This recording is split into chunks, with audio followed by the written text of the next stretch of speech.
Good morning. Welcome to the second lecture of our course on applications of data science to software engineering. The last time we talked about two important worldviews in software engineering research, namely rationalism and empiricism. And we have also seen that some questions can be reasonably well answered using one of those paradigms, but not necessarily using the other. So today we are going to continue this discussion of research questions. We will take a closer look on how can they be formulated and what do those questions entail. And we are also going to look at research strategies which can be used to answer those questions. So this is Jane. Jane is a new PhD student, and Jane is interested in the effectiveness of a novel fisheye file navigator. Those images on the right are fisheye navigators. You might see that one of them explicitly reduces size of lines out of the focus, and another one highlights the part which is in the focus and just skips lines which it believes to be less relevant. Essentially, fisheye views known that to be able to display information in a compact form, which can potentially reduce the amount of scrolling required. So Jane's intuition would suggest that the fisheye file navigator is more efficient than a traditional file navigator. But of course, critics would say that it is just too difficult to read and developers will not adopt the tool. So as an empirical software engineering researcher, Jane tries to understand what is essentially going on, meaning that she tries to find evidence, support, or refute her intuition that fisheye navigators are more efficient than traditional file navigators. So from Jane's perspective, a research question she would like to ask is the following one. Is a fisheye file view navigator more efficient than the traditional view for file navigation? However, this is not a good research question. And this is because it is vague and it is based on lots of hidden assumptions. So for instance, the notion of a file navigator suggests that there is a certain process which is called file navigation, but it is not exactly clear what this process is. Because if you are looking for a specific string, or if you are looking, for instance, for a place where a variable has been defined or a variable has been used, you are probably going to use this navigation process in a different way than when you are writing code, or in a different way when you are debugging code. This navigation process is, of course, a human-based process.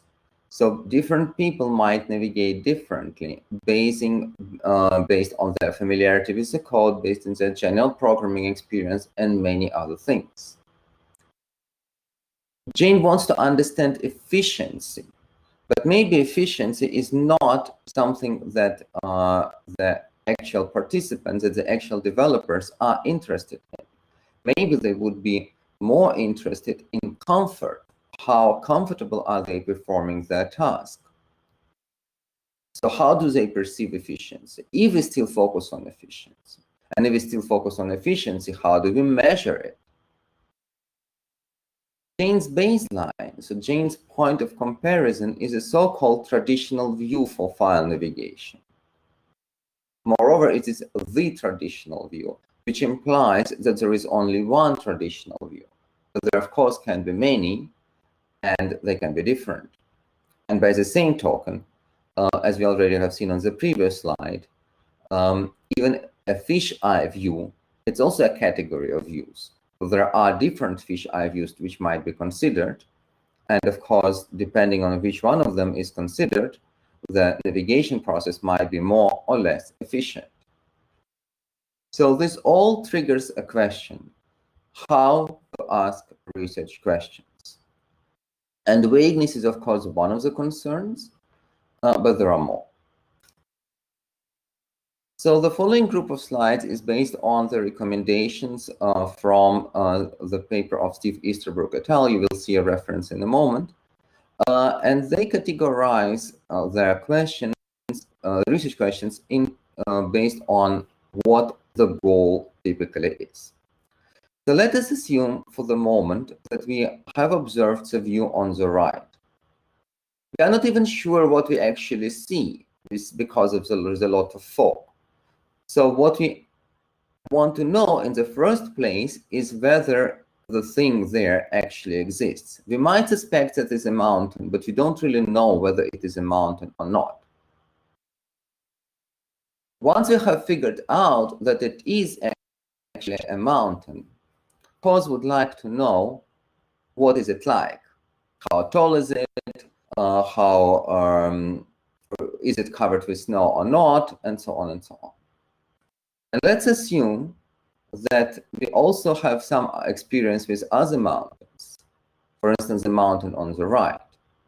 So this would mean that we would like to compare our mountain with a different mountain which we have observed before. By the way, the first two photos are taken from the Mount Fuji in Japan, and the third one is Mount Everest. So this category of questions is known as exploratory questions. In terms of software engineering, the first question for Jane would, for instance, mean, is efficiently actually a problem in file navigation? So does the problem exist? What it is like, a more descriptive question would be, how can we measure efficiency for file navigation?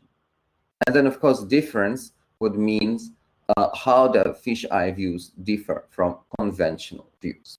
Be careful because that we are not talking here about efficiency, right? We are only doing an exploration. So we are comparing two things, not their impact on human behavior or other systems. The next group of questions are questions about base rate.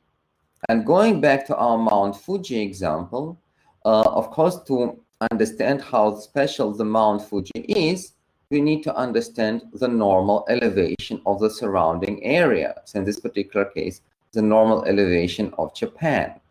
So if you look at this picture, we see that most of the map is green, meaning that it is at the sea level or lower than 1,000 meters.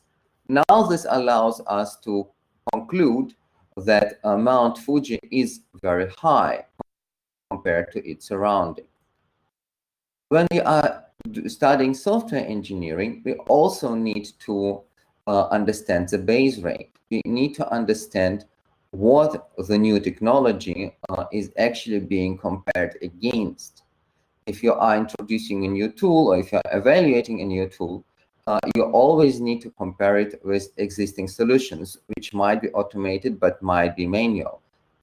Somehow, software developers apparently are solving the problem the new tool is intended to solve in some way. So this some way, this existing way, is the base rate.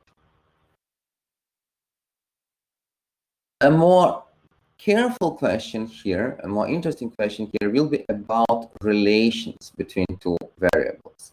Recall that the original intention of Jane was to understand the impact of the file navigation visualization on the efficiency of the file navigation process. Essentially, she had two variables. One variable was visualization type, and another one was efficiency, and she wanted to understand the relationship between them. So in our geographic example, for instance, we can ask whether the elevation is correlated with the probability of shaking. So on the left, we see elevation. On the right, we see probability of shaking. And we see that there are some agreements between the areas which are labeled as red or reddish on the right-hand side, and the labels which are indicating high elevation on the left-hand side. Going back to software engineering, Jane might ask whether efficiency in file navigation correlate with programmers' familiarity with the programming environment. This would suggest that more efficient navigators simply have more familiarity with this particular IDE or other programming environments they might be using. Please be aware that that relationship does not imply causality. For instance, in the geographic example, one might wonder whether the elevation causes high probability of shaking. And of course, in this case, we know that the answer is no. Correlation is not the same as causation, and in this particular case, the collision of tectonic plates that forms the tallest and steepest mountains on Earth also produces large and destructive earthquakes. So in the same way as with elevation and probability of shaking, when we are thinking about software engineering, we need to be very careful distinguishing relation and causation. So for causality, Jane, for instance, might ask such questions as, do fish-eye views cause an improvement in efficiency for file navigation? Or do fish-eye views cause programmers to be more efficient at file navigation than at conventional views? And finally, do fish-eye views cause programmers to be more efficient at file navigations and conventional views when programmers are distracted, but not otherwise? So you see that the first question is a pure causality question. The second question is a causality comparison. So are they more efficient than the others? And the third one is causality, which combines it with comparison and with specific circumstances when this comparison is being performed. So to answer the first question, we would need a base rate, because of course, what does it mean improving efficiency? Improving efficiency compared to what? The second and the third one would require comparisons. So putting it all together, this is an overview of different kinds of research questions. So starting with the magenta group on the right, we have exploratory questions, which are typically related to existence of objects, description and classification. How can, for instance, the Mount Fuji be measured, or how can one measure efficiency of file navigation? Descriptive comparative is essentially comparison to the previously known things or problems, but without trying to show any kind of causal relationship. I'm merely comparing two mountains or two tools or two organizational models. The blue group below is related to frequency and distribution. So those are typical questions which are related to how often does it occur, how often do people use fish-eye navigation in the industry, how things work normally, and so on and so forth. Finally, the group on the left is related to relationships and causality. Difference between these two groups is very important because, of course, depending on what you are aiming to establish, relationship or causality, you might need different research strategies and research methods. So let us continue with our story. This is Joe, and Joe has observed, as many of you might have observed as well, that while UML is taught at the university, is it actually used in the industry? So the question to you would be, what frequency and distribution questions can Joe ask about UML? And I would like to ask you to type in the chat.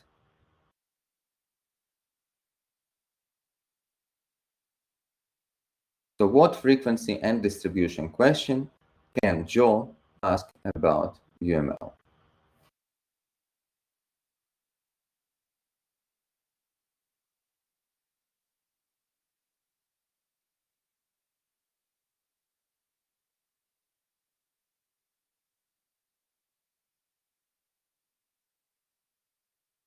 How often UML is used in industry? That's the first proposal. It is, of course, a frequency and distribution question, but at the same time, it is rather vague because, of course, what does industry mean? Yeah, Dragos asks, how widespread is the UML in the industry?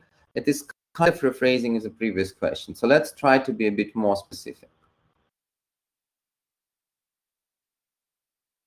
What does it actually mean? How often is it used? Are we looking at number of different kinds of UML models? Are we talking about number of UML models as such?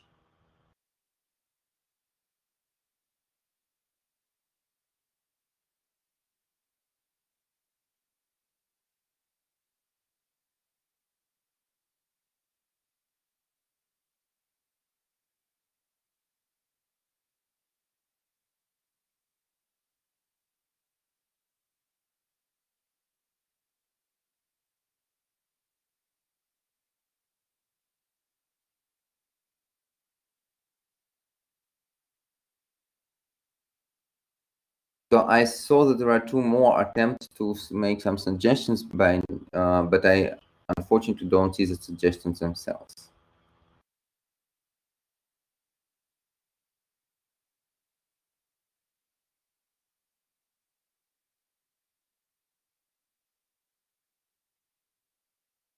Okay, good. We have a suggestions from Nicoletta. What is a typical or average amount of programmers that use UML models on a weekly basis? This sounds much more specific.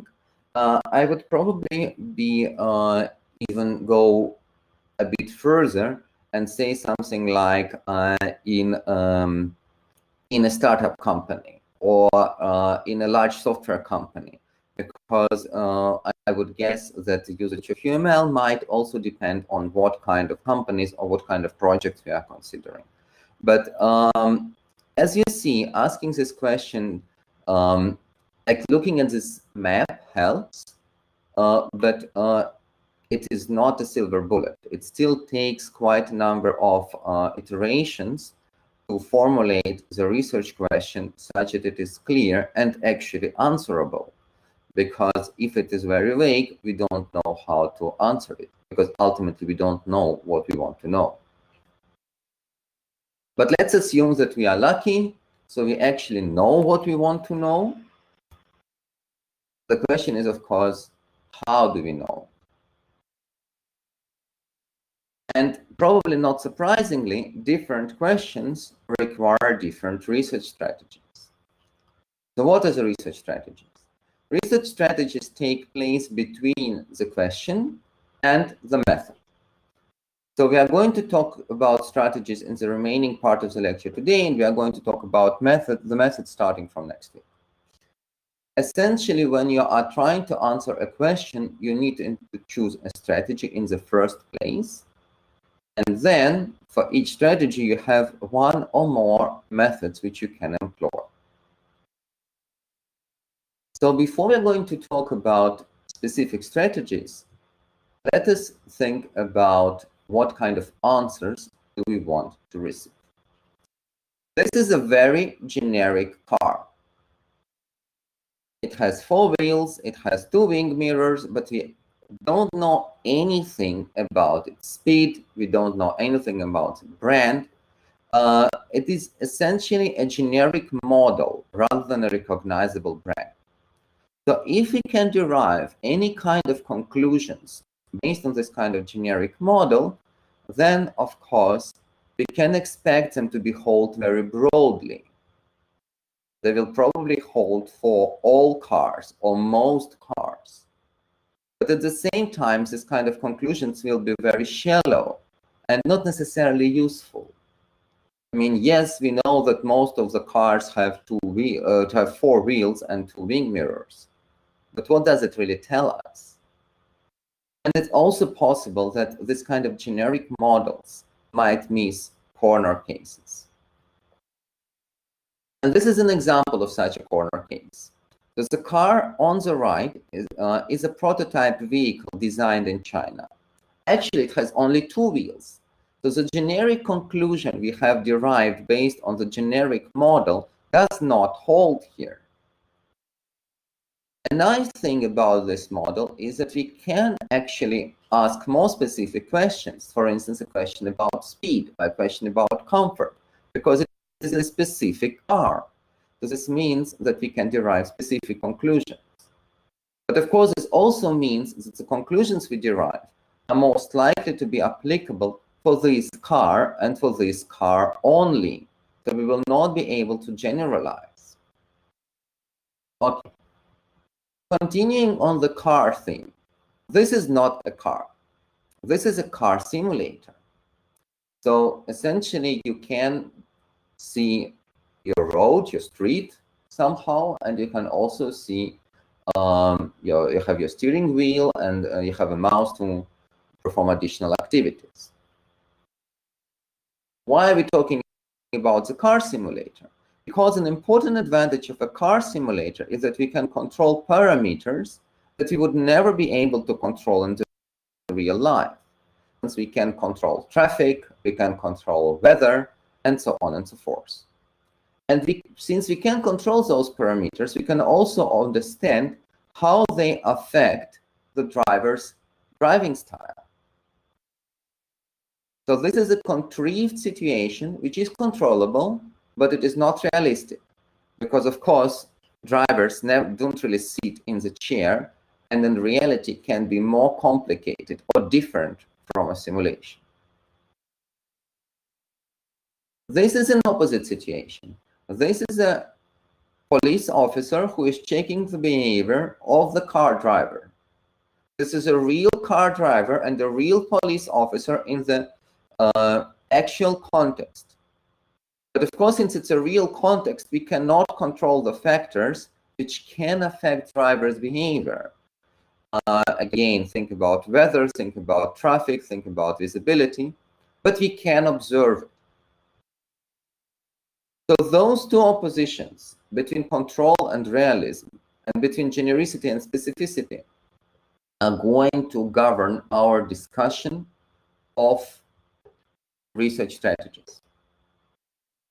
They determine 4 quadrants: contrived, natural, neutral, and non-empirical. So when we are in the natural context, this means that we are very specific.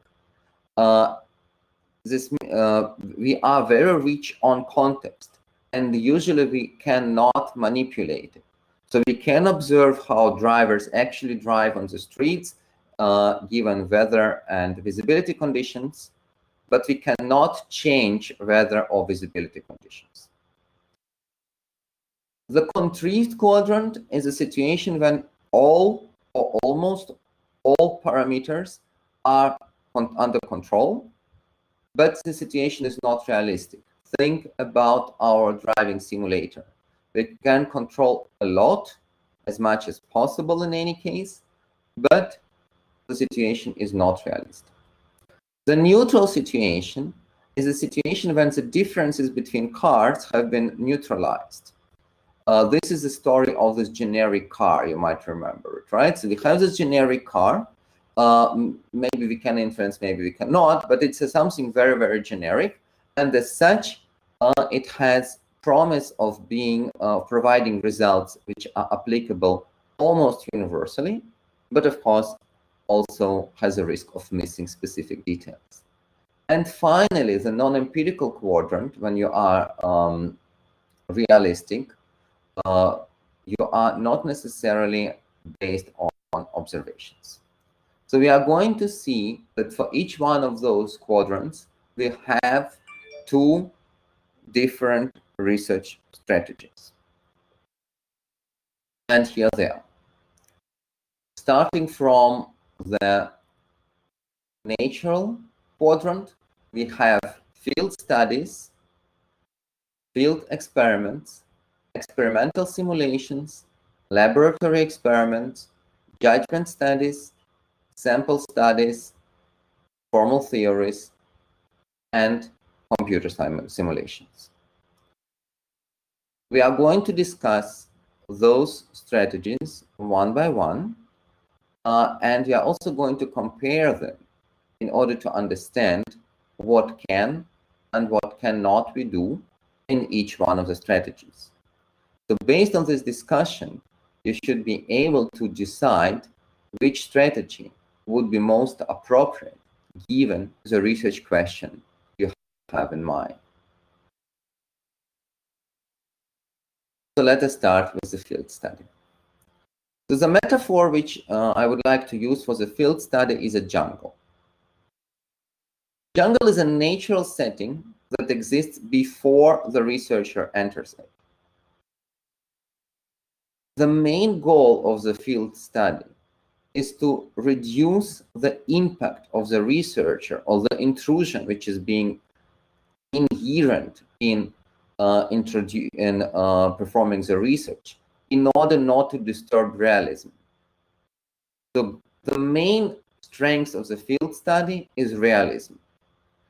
So the intrusion should be limited as much as possible in order to facilitate data collection, but not more.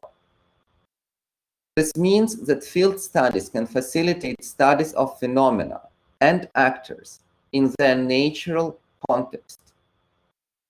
We can explore to understand what is going on, how things work, and we can use this exploration to generate hypotheses which can be refuted or confirmed by follow-up studies. The typical research methods which are going to be used here are related to ethnography or observational studies, or sometimes case studies. So let us look at one of the studies we have discussed on Tuesday. You might remember the study of Paige Rodeguera when she joined a company for 2 months and was observing what tasks are being performed by developers. She was joining their launches and events and so on and so forth. This is an example of a field study. A minimal intrusion of the setting, such as not to disturb realism. So Paige has chosen to perform an ethnographic research. Other example could have been an observational study, which is not exactly the same. And as you observe, most of the data which was collected in this case was qualitative. So Paige talked to people, Paige observed people. It was essentially based on interviews, on field notes, sometimes on some kind of archival documents, and so on and so forth. The field study provides us maximal realism of the context, and usually a very, very rich data. However, there is no statistical generalizability possible. We do not control events. Essentially, precision of the measurement tends to be very low because we cannot control for things. So the research methods are typically ethnography, case study, or an interview. Usually, field studies are conducted at the exploratory phase of the research to form the first hypothesis, to form the first theories of what is essentially going on. I see a question in the chat. Field study could mean the theoretical reading of for a study. I'm not sure that I understand this question. What do you mean by the theoretical reading?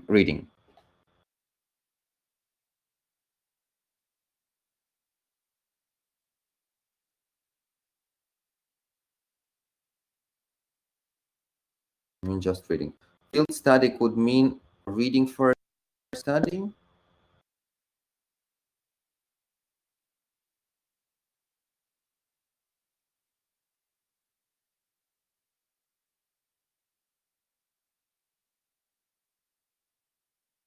For example, reading a book of mathematics to learn more about the field. Yes and no. I don't want to doubt importance of reading books for mathematics, but the purpose of the field study is to understand how your actors behave in their context. So observation requires going to the context, in case of ethnography, for instance, and observing people. So the only way to observe people, in software developers, in terms of a field study is essentially to join a software company or to join an open source project and essentially observe how people are behaving there. For instance, one of the colleagues has joined a large open source project, I think it was Allura, and contributed to it for 2 years as a regular open source contributor. This was also an ethnography because the researcher has tried to behave as much as possible as a regular participant of the project, as a regular employee of the company. And in this way, you can also observe what kind of cultural norms or behavioral patterns this particular project exhibits. Of course, as with any ethnographic study, there are lots of risks related to misinterpretation of those cultural norms or behavioral patterns, because ultimately the researcher is not really a member of the project or employee of the company. There's always a risk of misinterpretation. So let us continue. So the second research strategy in the same natural quadrant is a field experiment.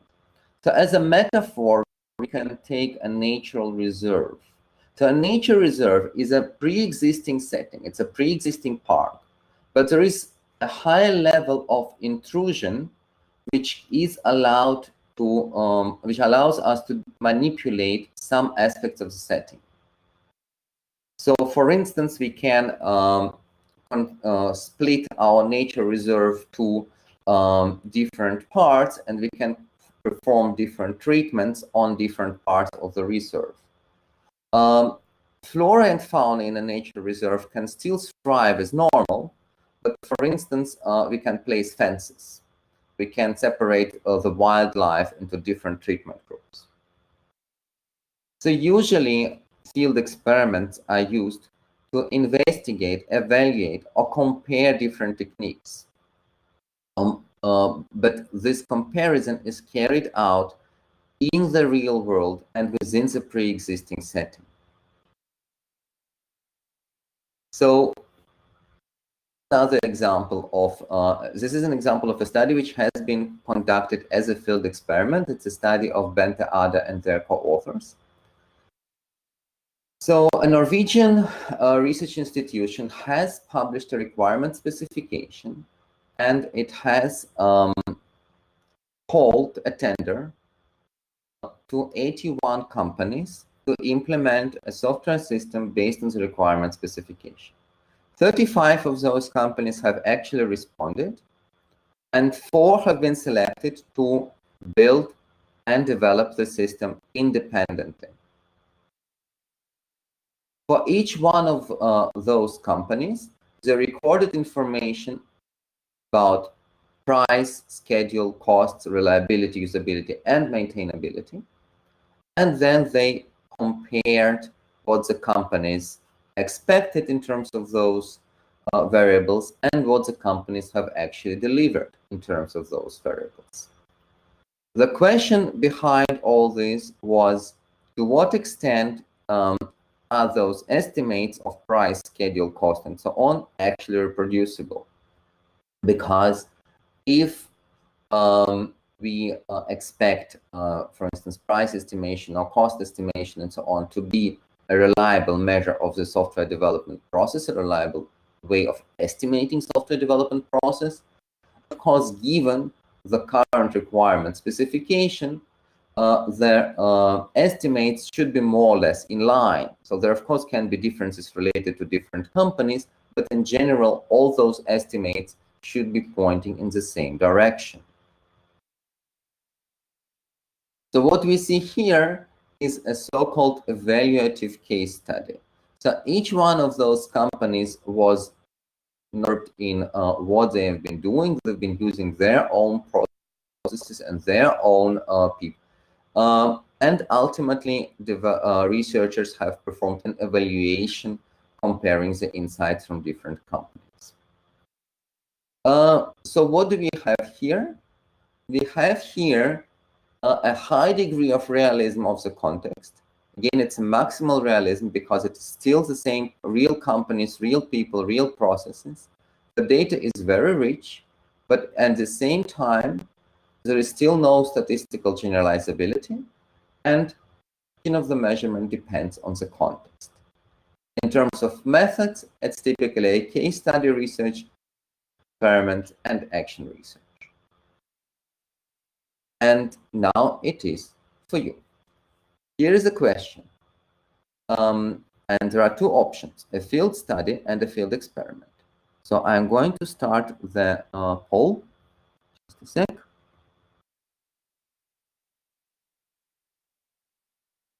Yes. So Cassee present and their co-authors, Cassee and their co-authors present a case study of Debian, which investigates its evolution, rate of change, use and popularity of programming languages, and use and evolution of licenses within Debian. There is no attempt at generalization. Is this a field study, A, or a field experiment, B?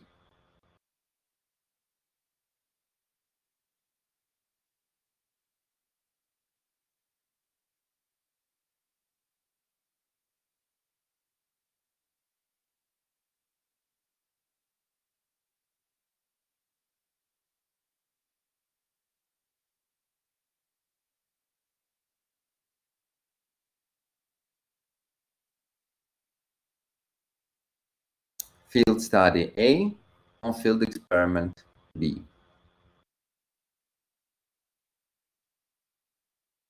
Okay, let us see. So 10 of you agree that it's a field study, 4 see it as an experiment. So there is no attempt made to influence any kind of variables or to perform any kind of interventions. This is not an experiment. This is actual a field study, and it is purely observation. Okay, good. Let's continue. Our next research strategy is experimental simulation. So when it comes to experimental simulations, then you can think about a flight simulator or about the greenhouse, which is on this image.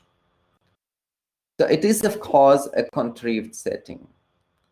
It is a virtual setting if it's in case of flight simulator, or it's a physical setting in case of a greenhouse. But in any case, the setting has been created specifically for the purpose of a study. An environment is created by the researchers. It is not a real environment as it was the case for field study or field experiment. So the intention is, of course, to create an impression of realism and to study behavior of participants in a controlled setting that somehow resembles the real world. So you can think here about simulation games, management games, all kinds of instrumented multiplayer games.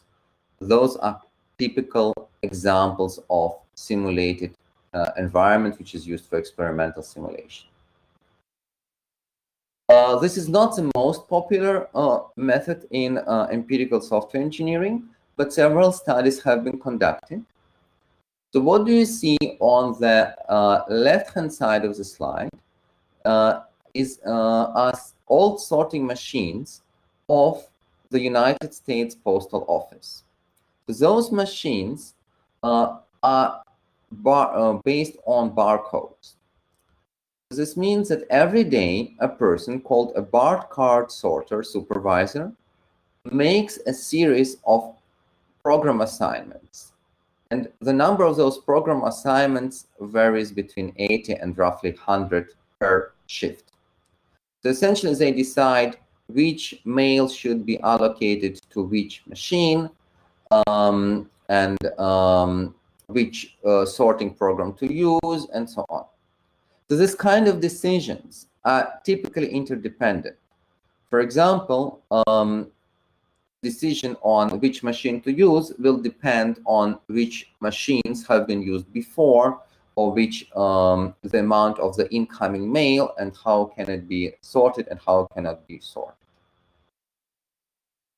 So to understand the nature of this kind of decision making, the researchers have conducted a two-phase study. So first of all, they have conducted a series of interviews and an observation study to get insights into how this decision making is made. But of course, those techniques are based on interpretation by the researcher of what people say or what researchers see.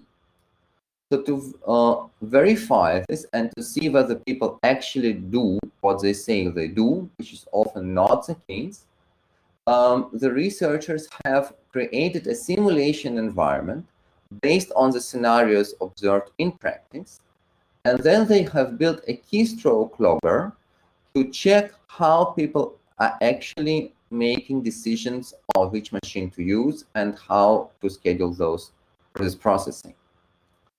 The factors such as time and heavy duty or light duty can be influenced by the researchers. So this is the part where we have this experimental element. By, for instance, increasing the duty, the researchers could have observed changes in behavior of the participants. So in general, the experimental simulation is exhibiting something which I like to call controlled realism. So the setting is almost realistic, but at the same time, it allows the researchers to influence the factors of variables of interest. So essentially, it allows us to turn on the knobs to somehow influence the setting.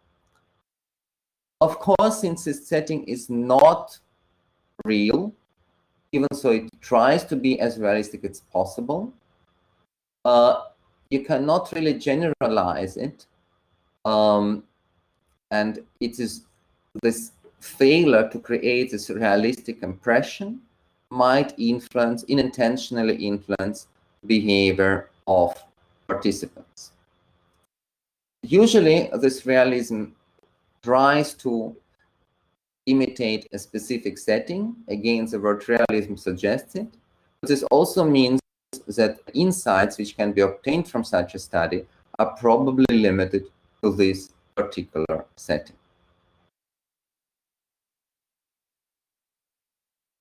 So the next method is a laboratory experiment, but we are going to talk about it in the second part of the lecture. So let's take a break here.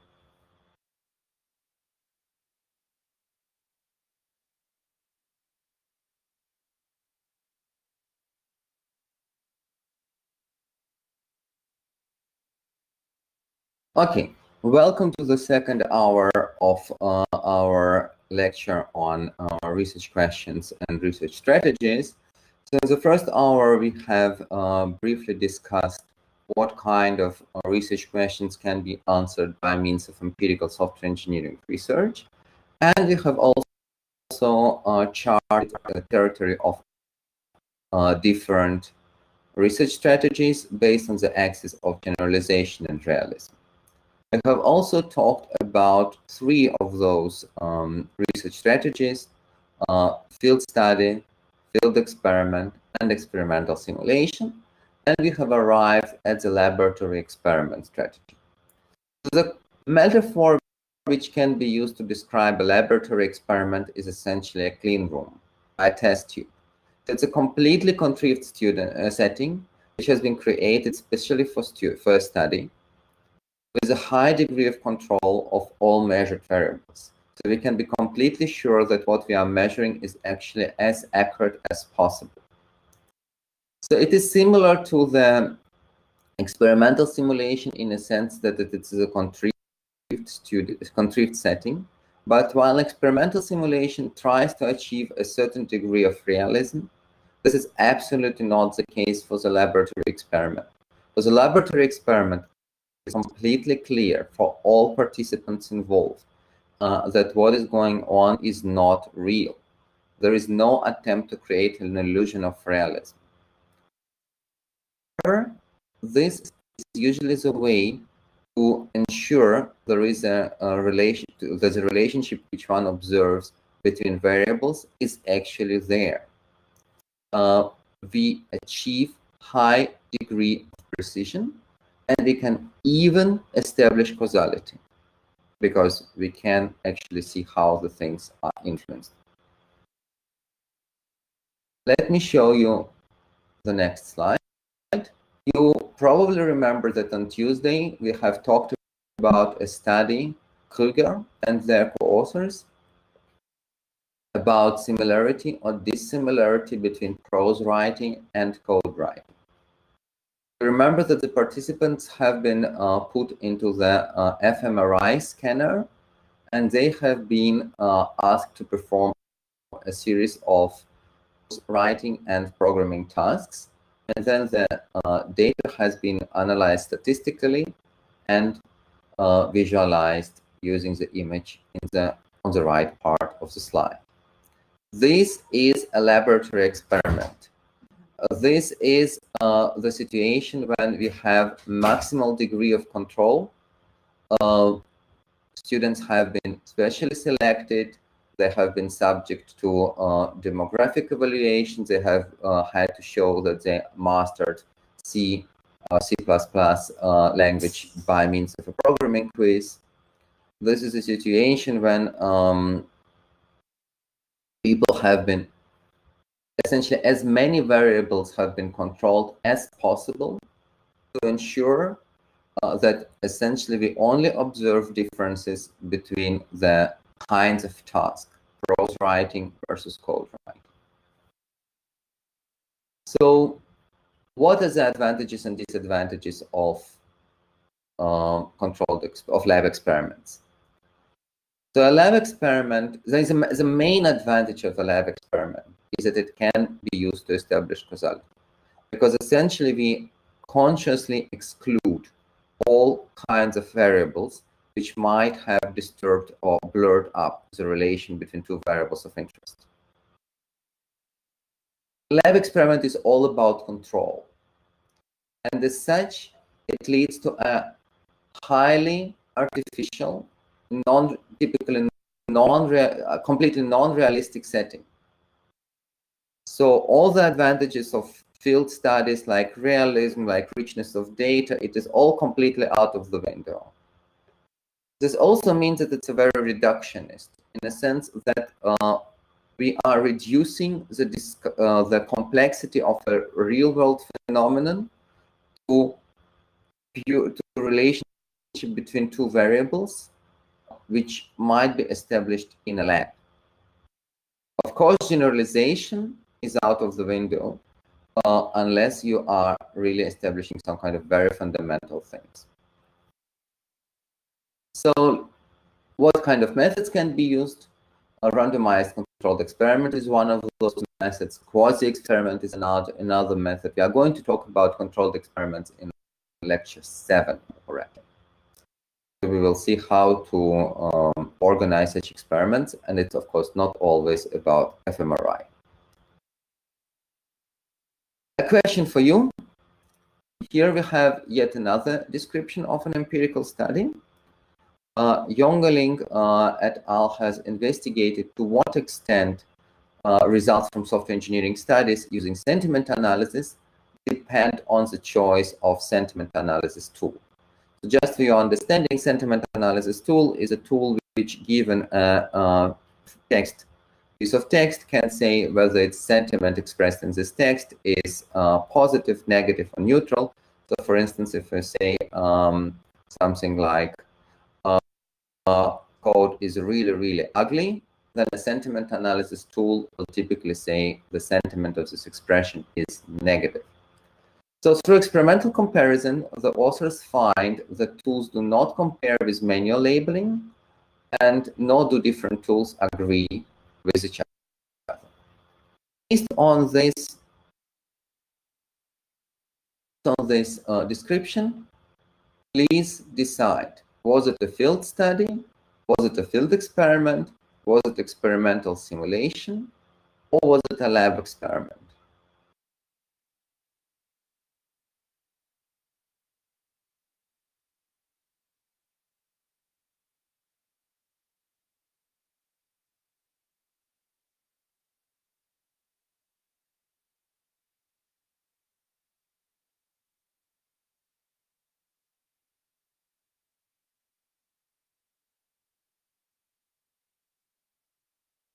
Come on, I'm still waiting for your responses.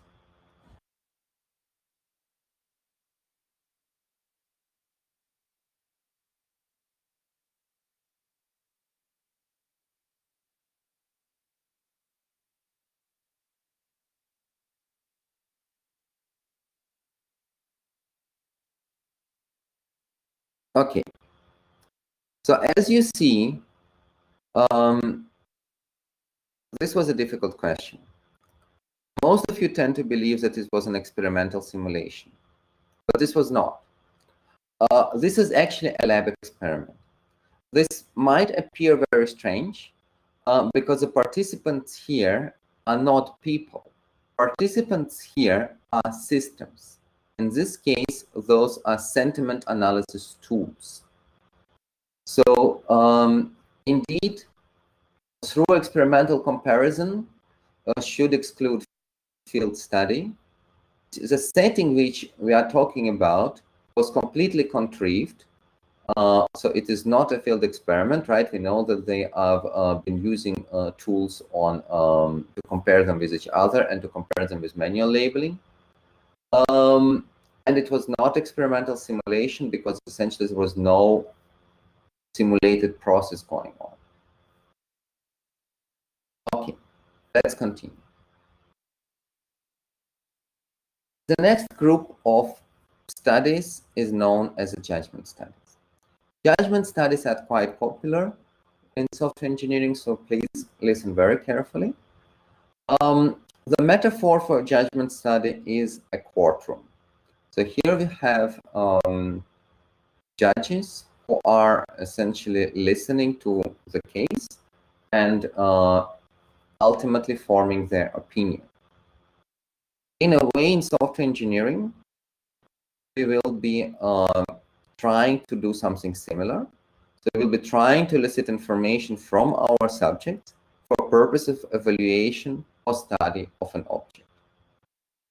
So it usually involves gathering data from a group of participants who are being labeled as experts in some sense and asked to judge or rate behaviors or artifacts.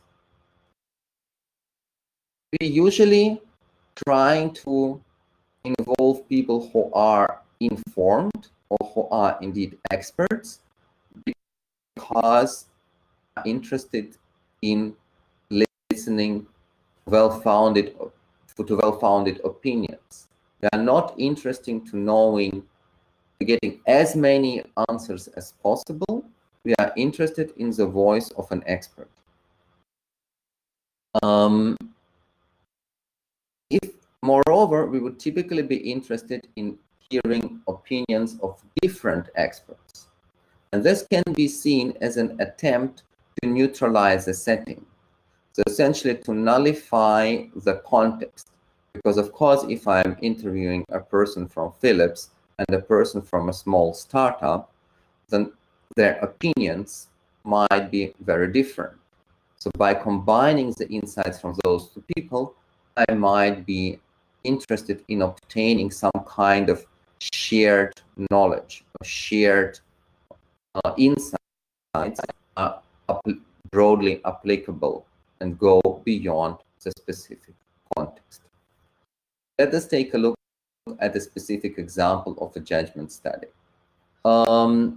So Jacobo and their co-authors have contacted 57 certified project managers with the intention of studying risks of offshoring. So before contacting those people, they have actually checked qualifications of those project managers and they selected 15 experts. Right, so this is typical for judgment studies, the argumentations that we are looking for experts. So each one of those experts has been asked to identify 6 most important risks in offshore. The experts have in total identified 25 risks. Then the researchers have contacted the very same experts again and asked them to rank the 25 risks which have been identified so far with respect to their importance. They have obtained a rank list, and the researchers have created a personal ranking for each one of the experts and the average ranking of the panel. Based on those two, the experts have been required to reflect on the differences between their personal ranking and the average ranking, and, if necessary, to adjust their ranking. So, what do we see in this process? First of all, this process involves experts. As I said, it's very typical for judgment studies. Second, you see that the experts are being repeatedly consulted. So first of all, the researchers collect risks, then the risks are being ranked, and then indeed this personal is compared to the average ranking of the panel. The idea here is again very simple. We have multiple experts. Let us benefit expertise as much as possible. So this particular form of judgment studies is also known as the Delphi method because of the Oracle of Delphi from ancient Greece, which was known to give some kind of expert opinion on the future. Another thing which we see here is that the idea of averaging ranking and adjusting personal ranking based on the disagreement between this previous rank and average ranking. This is an attempt to nullify this. So this is exactly the point I was referring to when I was saying what happens if I'm interviewing a person from Philips and a person from a small startup company. So an attempt to find generic truths hold for experts in general beyond the particular people are we talking. So this is a typically evaluative strategy. So we are evaluating something, behavior, problem, object, whatever. We have generalizability here, but this is not a statistical generalizability, and it is not generalizability over population. So we do not know how popular those or other opinions are in the population in general. We are looking specifically at expert opinions. So experts are supposed to be influential and supposed to provide us with rich insights that non-experts cannot provide. That if you want to understand how a certain phenomenon is perceived by captains of the industry, by people who are somehow influencing software development, this would be your way of conducting a study. Of course, because of this nullification, there is no specific context. So any kind of concerns related to applicability of generic conclusions to specific situations are very in place in this case. Recall this generic car with 4 wheels as opposed to this Chinese prototype vehicle which only had 2 wheels. And of course, there is limited control, if at all, meaning that we can only collect opinions. We cannot really influence those opinions, or we cannot manipulate any variables. In addition to Delphi studies and interviews, there is also a method which is known as focus groups. when you, as a researcher, do not interview people one by one, but you are essentially organizing a group meeting, and participants do not only but also in a way talk to each other. Focus groups are usually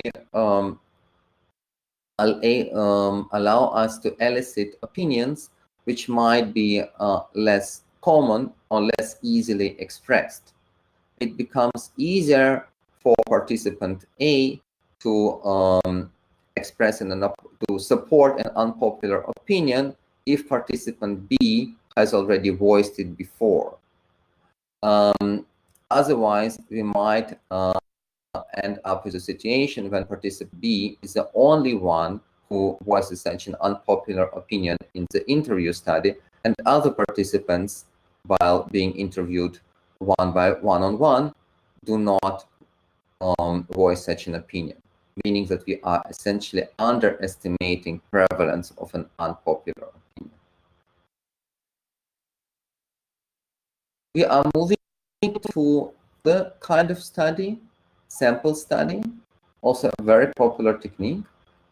The sample study, so the metaphor for a sample study is a referendum or elections, where again the situation is neutral, but we want to collect as much data as possible. We would like to hear all opinions, not only opinions of the experts. We would like to observe as many projects as possible because we want to understand the generic patterns and type population of those projects. In a sample study, we have a limited level of precision, the same way as in referendum.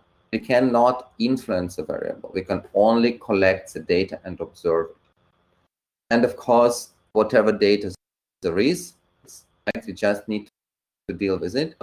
In sample studies, lots of concerns are related to quality of data, cleaning the data, analyzing the data, and so on and so on. Here is an example of a sample study. You might remember that we've been talking about participation of people of different genders on GitHub. So in this study, what happened, the researchers have identified a sample of 300,000 users. They have selected a smaller sample for statistical modeling and even smaller sample for survey, follow-up survey. So both the GitHub analysis, both the statistical modeling and survey are actually sample studies. They address a certain subpopulation of people or projects. In this case, those are 30,000 women, 30,000. And they aim to derive conclusions that can be generalized to the entire population. The context here is again nullified because the differences between projects or participants are either blurred or completely muted.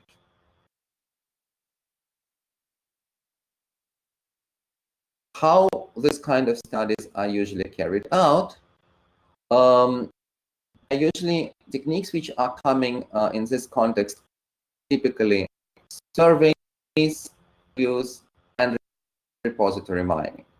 So we are going to talk about all three of those techniques. Next Thursday, we are going to talk about interviews, and the week after, we are going to talk about and repository mining. And Dr. Eleni Constantinou will give a guest lecture on repository mining. What are the advantages and the disadvantages of sample studies? First of all, it's generalizability over the population. If you really want to know what most of the people think about topic X, want to know how most of the projects behave, this is the way to go.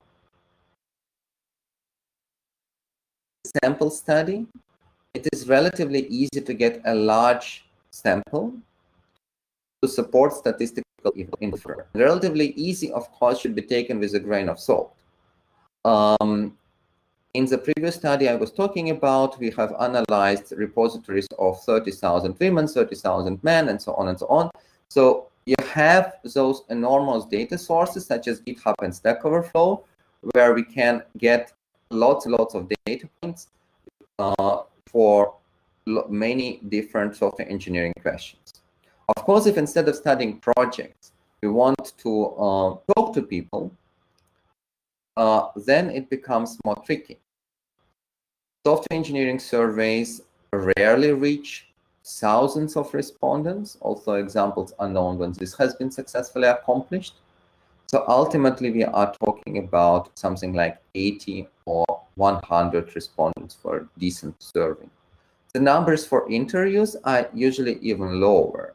So relatively easy here should depend on the choice of a specific research method.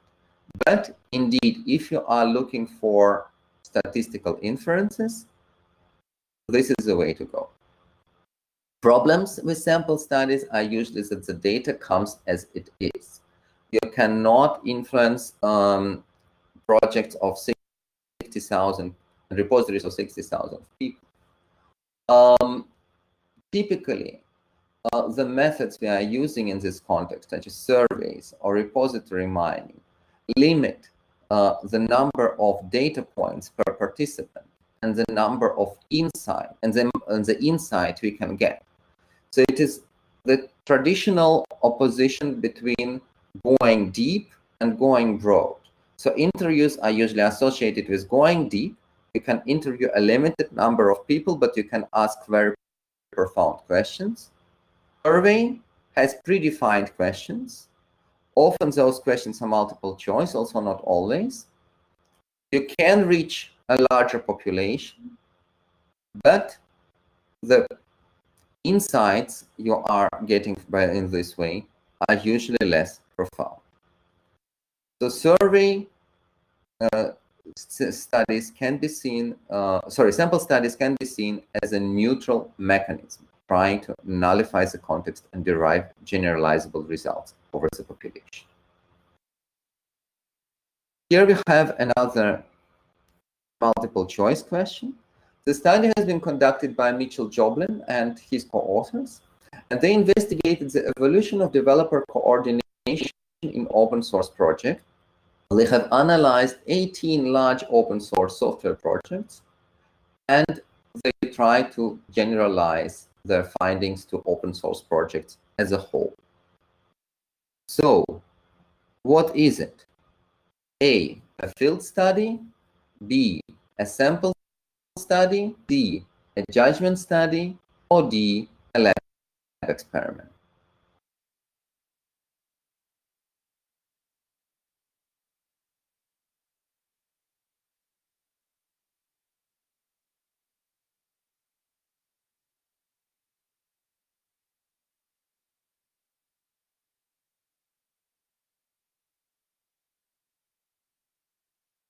So A field study, B, a sample study, C, a judgment study, and D, a lab experiment.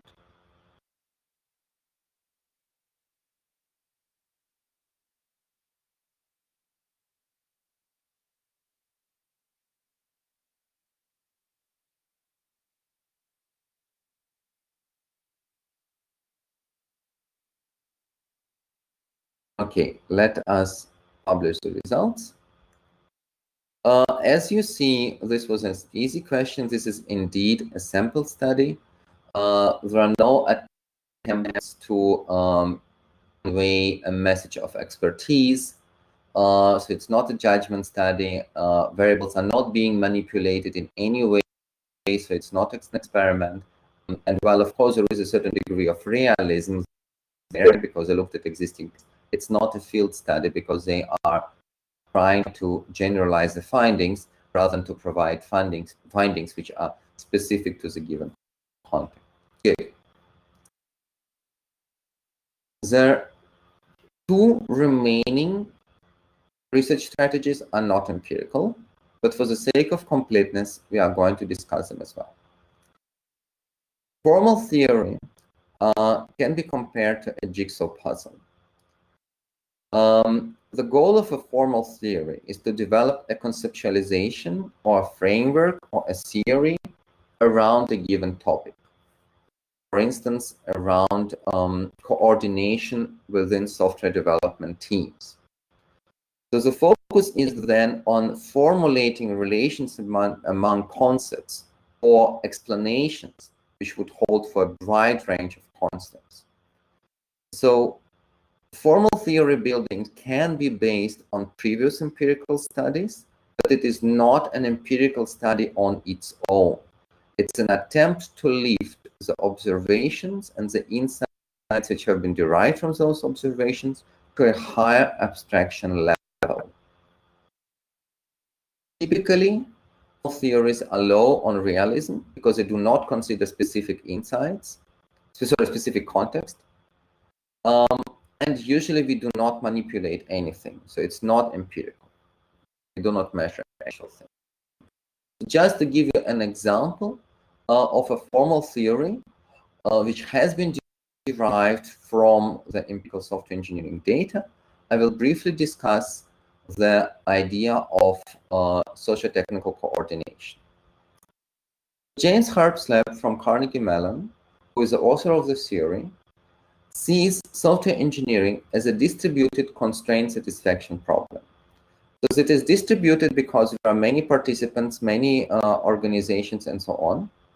And it's a constraint satisfaction problem because they need to try to find solutions for given sets of constraints. So when you're thinking about constraints, you can think about this kind of box with pieces and holes. And of course, some pieces fit in some holes, some do not. And this is exactly the constraint satisfaction, right? Sometimes your solution fits a constraint, sometimes it does not. Oh, sorry. People need to organize, they can solve this distributed constraint satisfaction problem by using capabilities and coordination mechanisms at their disposal. So it is not enough to know what pieces do we have and what holes do we have. We also need to know what pieces and holes do other participants have. So we need to communicate and we need to coordinate. And then congruence is degree of match between the coordination problem and the organization's coordinating activities. So do we actually coordinate in a way which would be appropriate to solve this particular problem? The expectation that this theory creates is that if there is a congruence between the technical aspects of the problem and the social aspects of the problem, then the coordination becomes easier, developers are more productive, and software has less bugs. So you see here several important elements of theory.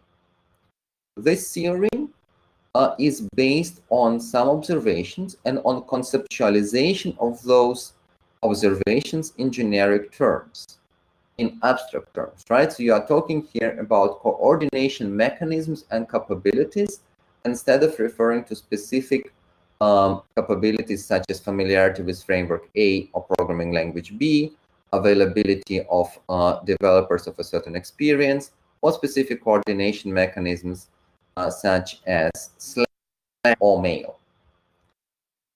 This is so it's all quite abstract and all quite high level. Another element which we see here is that the theory is not only trying to describe what is going on, but it also tries to make prediction. The prediction here is that in presence of congruence, there are less bugs in the software system and developers are more productive. And if you look at this theory in a slightly broader context, actually see that it is being built on previous theories. Theory of business process coordination, theory of distributed cognition, theory of distributed AI, and research on geographically distributed engineering. So the theory is not directly based on observations, but it is based on previous studies or on previous theories. The formal theories are, of course, foundational, but very rare in empirical software engineering research, but they exist.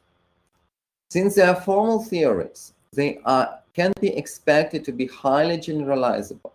So they can be expected to hold for essentially any software engineering context or almost any software engineering context.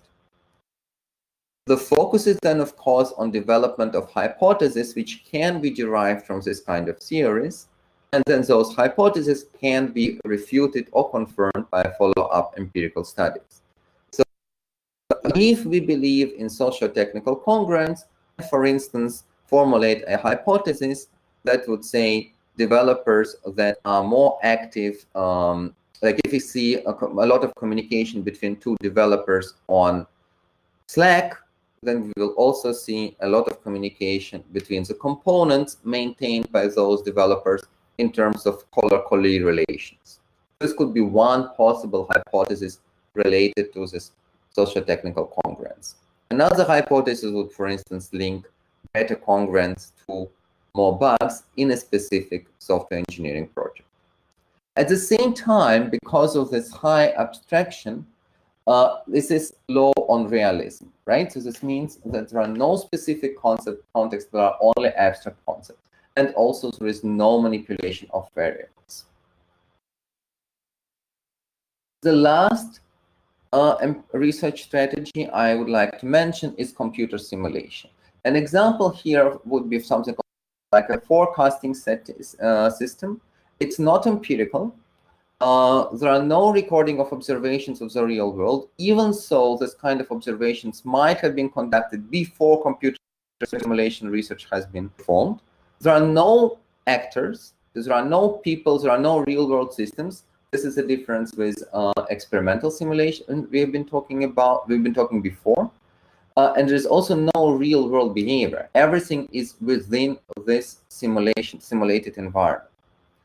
So usually, computer simulations are used to model a certain phenomenon which requires a large number of complex scenarios to be evaluated. So this is an example of such a computer simulation problem. So Tobias Albrecht and their co-authors have tried to understand software development process through the perspective of agent-based simulation.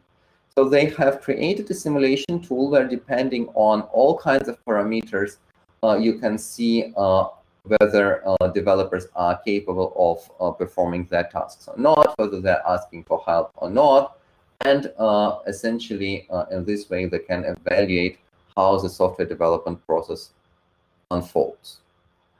So similarly to experimental simulation, we have discussed before, right? You remember those postal services.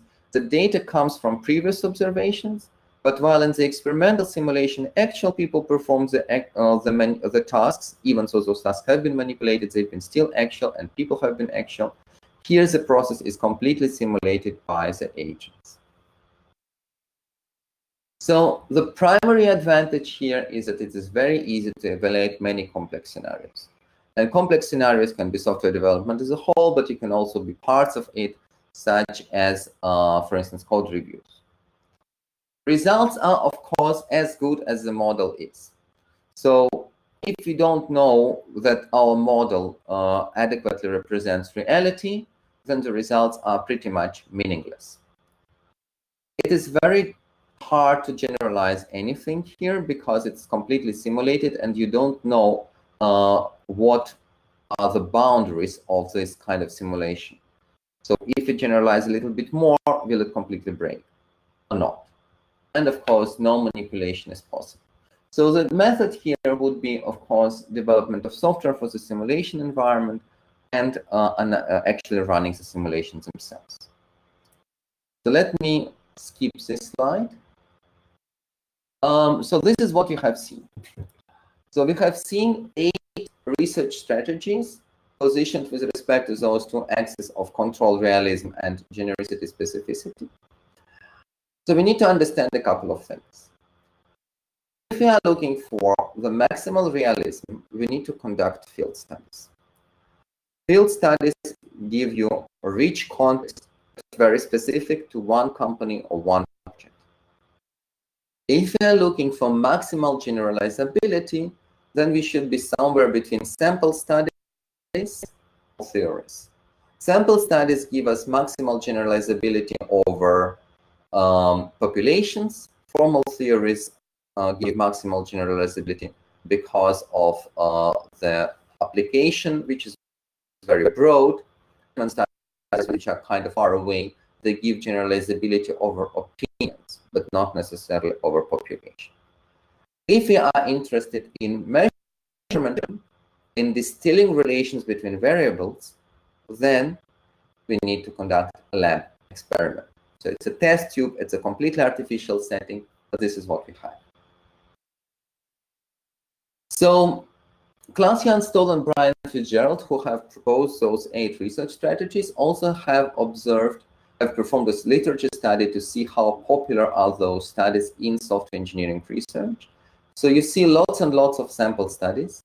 You also see lots and lots of laboratory experiments. Usually those laboratory experiments are not as intricate as fMRI, but they are more closely related to the I was giving of sentiment analysis tools. So essentially, tool evaluations are very often seen as lab experiments. So field studies, there are some judgment studies, and there are also a couple of experimental simulations. Just for you to understand how those things work. So starting from next week, Thursday, we are going to talk about methods. So how strategies are related to methods. So on the left-hand side, you have a list of strategies. On the right-hand side, you have a list of methods. I have mentioned all those methods and the corresponding slides. But of course, this is how we do it roughly. The stress here is on the word roughly, because the links merely indicate that those are typical methods which can be used in a specific research strategy. Software development is, for instance, in case of simulation, means developing a simulating environment. But of course, if you are going to perform a controlled experiment, or if you are going to perform a repository mining, you will be typically required to build software to support those tasks. Before we conclude, I would like to discuss the last but still important point of using multiple methods. So as you see, for instance, to conduct a sample study, one can perform an interview, one can perform repository mining, and one can run a survey. It is quite common to combine multiple research methods in one strategy. Is because each one of those methods has their advantages and disadvantages, and this combination is usually an attempt to counterbalance those disadvantages. How can we combine? Well, for instance, in our study of productivity, impact of gender diversity and tenure diversity on productivity of software development teams on GitHub, we have, first of all, conducted a survey, because even the notion of a team on GitHub is not clear. So what does it mean? By conducting a survey, we explore what developers believe to the word team to mean for GitHub, who is a member of this team. And then based on the answers, we have operationalized the notion of a team, and we have performed repository mining and statistical modeling to observe how gender and tenure diversity influence productivity. So we start by an exploratory question, survey, or interview, and then we perform the confirmation by means of repository mining. So this is a so-called sequential exploratory strategy. We can also swap the two.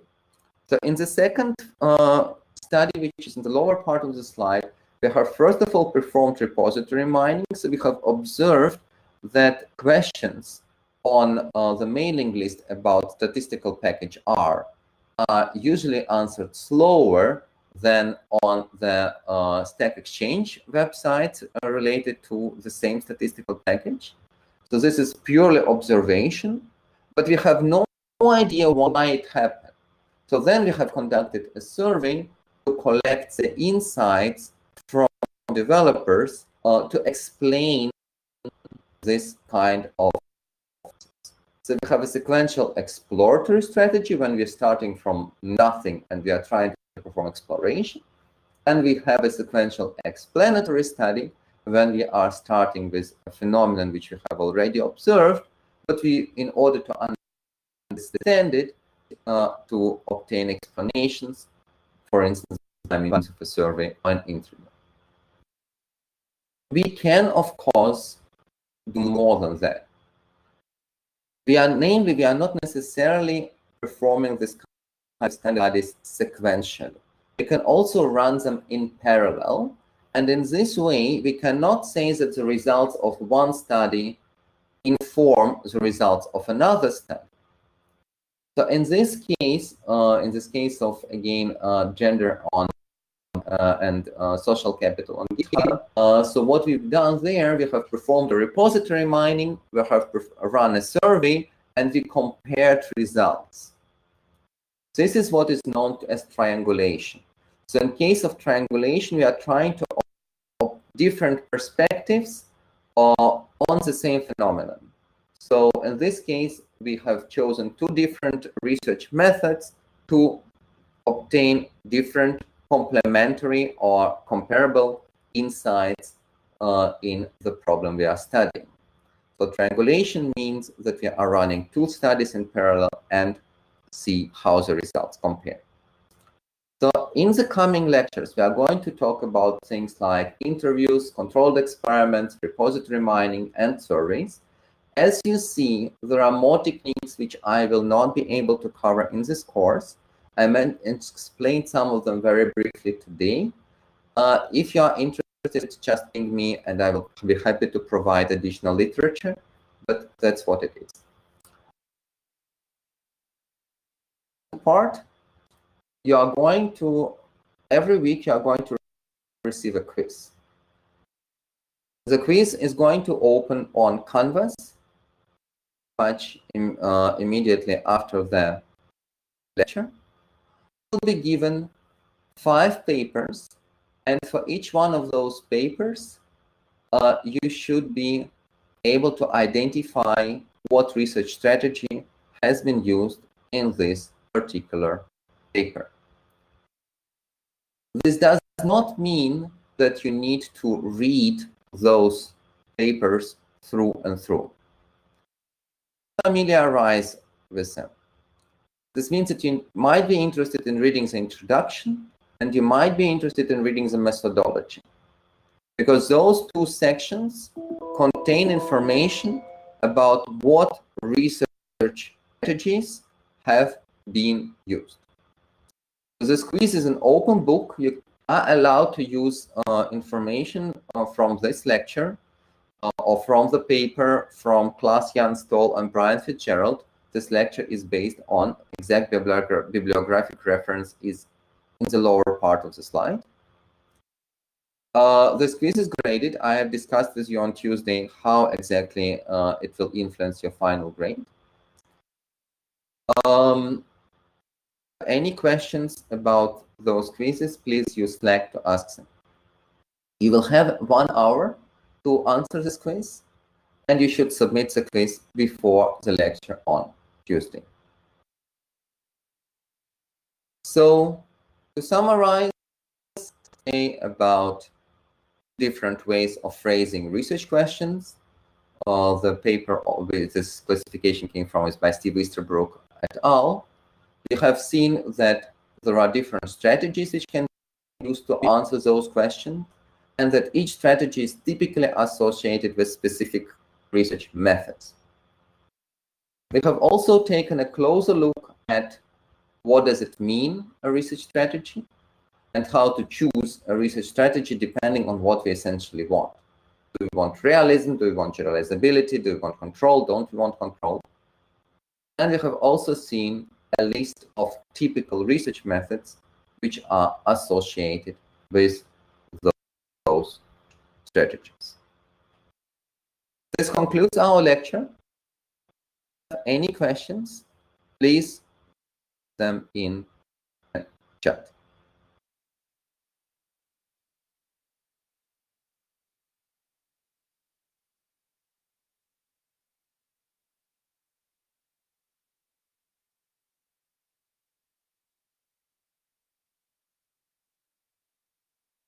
At this point, the quiz is not yet available. When they will be opened?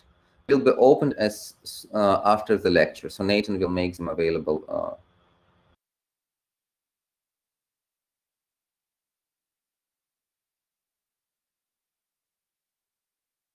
The PDF of the quiz will be available. What do you mean by the PDF of the quiz? It's on Canvas, so it's a page on Canvas. The articles.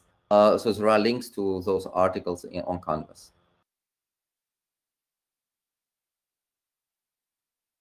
Okay, so the quiz has been published.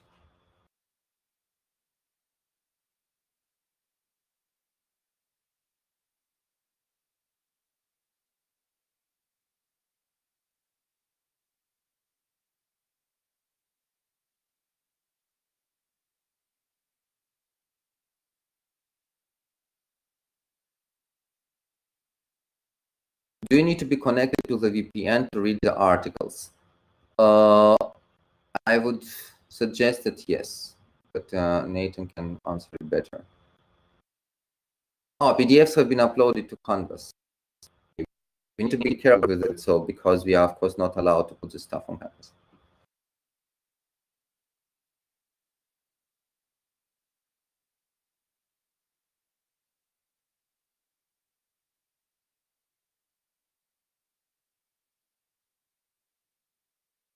So we first need to read the articles and after then start the quiz. Well, you can decide, it's up to you in what order you are doing this, but of course you can check it.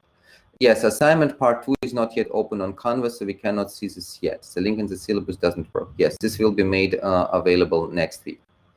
For now, for assignment part 2, you need to know that it will be an assignment about equity, diversity, and inclusion in software engineering. Send it on Tuesday.